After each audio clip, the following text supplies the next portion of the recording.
Welcome back. It is the Brett Winterble Show here on Newsmax TV. We're sort of breaking down what we saw that debate last night against the backdrop of the current debate in the country. And I think there's very little doubt in anybody's mind that things have gotten very partisan, very political, and very pointed, if I can use the alliteration. And I thought it would be a wonderful opportunity. It's the first time since I've been in Charlotte to get together with my very good friend from the opposite end of the country over there in the Archdiocese of San Francisco. He's Father Bill Nicholas, and he joins us now to help us understand this whole conversation that's going on in this country and basically let us know if we're really as bad off as we seem to be in terms of the incivility. Father Bill, thanks for making time for us today. I appreciate it. So share with the audience your thoughts. There is a level of incivility. What are we seeing now, and how different is it from the past? Well, there's more than just a level of incivility. That's putting it mildly. There's a great deal of incivility, and thanks for having me back, Brett. It's good to be with you again. Looking at the debate last night, and even debates in the past, and then when you put it up against such things as the legendary Lincoln-Douglas debates, I think a lot of the issue is with what we saw last night is that there are just too many people on the stage, too many issues to discuss, and too little time to do it in the span of time of the debate. Whereas when you look at the Lincoln-Douglas debates, for example, in the past, it was just the two of them at multiple locations throughout Illinois. They were running for the Senate, and they were stumping for their parties, because back then we didn't vote for the senators. They were appointed by the state governments. So they were stumping for their parties to get a majority in the state legislature of Illinois.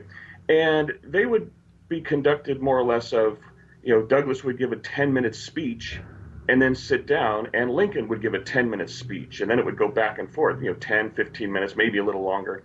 But you didn't have them talking over each other back and forth. And any challenge they would make to each other would be that, the other one would wait until the speech was finished before they stood up and gave their rebuttal speech.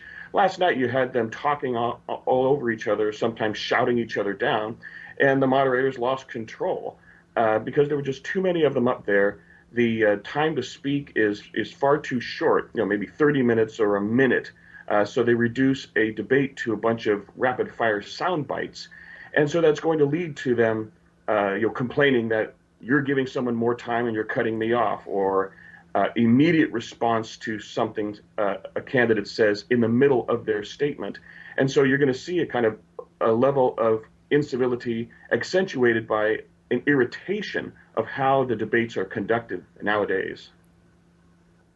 Is it fair to say that maybe the speed of mass communication today and communication today has sort of outstripped the usefulness of the debates themselves? Because this does become a 6 or a 7-way press conference with sound bites and bickering thrown in for good measure. We didn't really get anything in terms of policy. We got a lot of repudiation of policies in the past or behaviors in the past, but we didn't get much on policy, did we?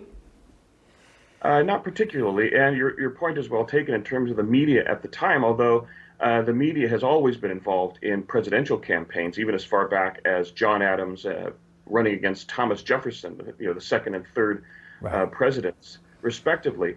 And even at that time, there was a certain degree of incivility or bitterness because when Thomas Jefferson was elected, John Adams left the White House the night before. He didn't welcome him to the newly built White House, and he did not go to the inauguration. The same was the case with his son, John Quincy Adams, who was also not reelected and lost to Andrew Jackson. And that was a very, very bitter campaign in which the media played a part. Any little issue that could be brought forward about the character of the other candidates. And that was the first race in which character became the pivotal issue of the presidential campaign, John Quincy Adams versus Andrew Jackson.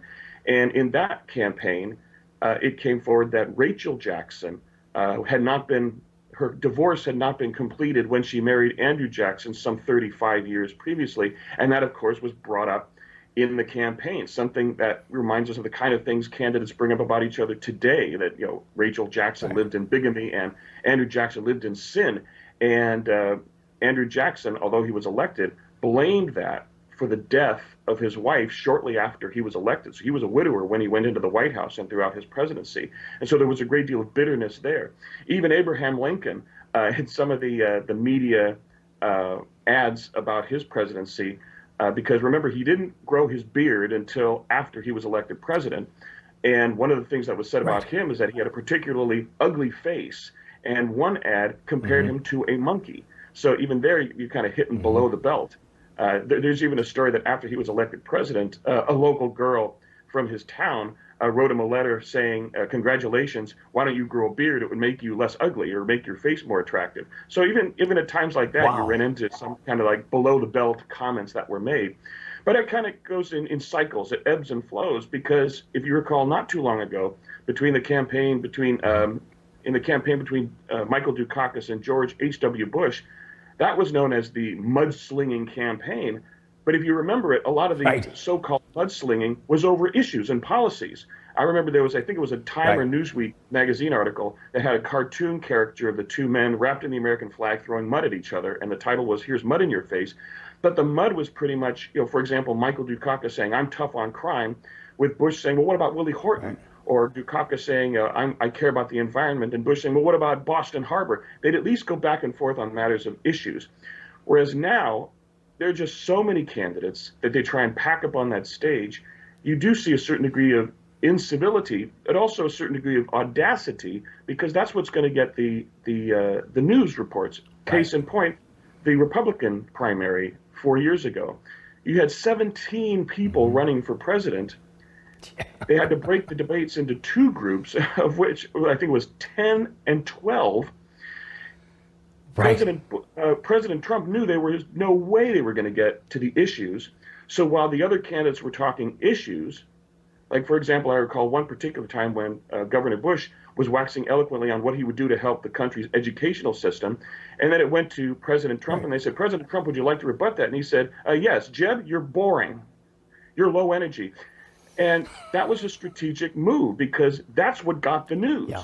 Even Ben Carson at one point said, "Will someone please pay attention to me? I thought maybe you forgot I was here." That got the news, not the issues, but how they presented themselves in the midst of all these other candidates.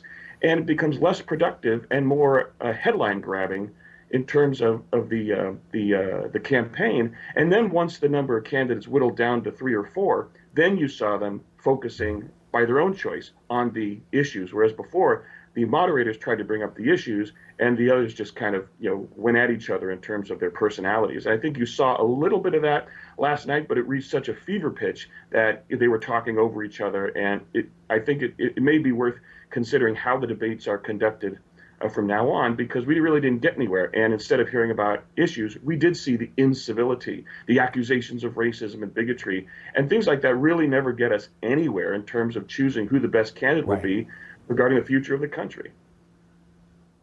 It's like watching two people having an argument in a restaurant or in a store or in their living room. Everybody gets kind of intrigued, and then it's uncomfortable, and they tend to tune out on those big issues. I think it's phenomenal perspective you've brought to us. I appreciate you being there, Father Bill. Thank you so much for coming by today. Good to be here, Brett.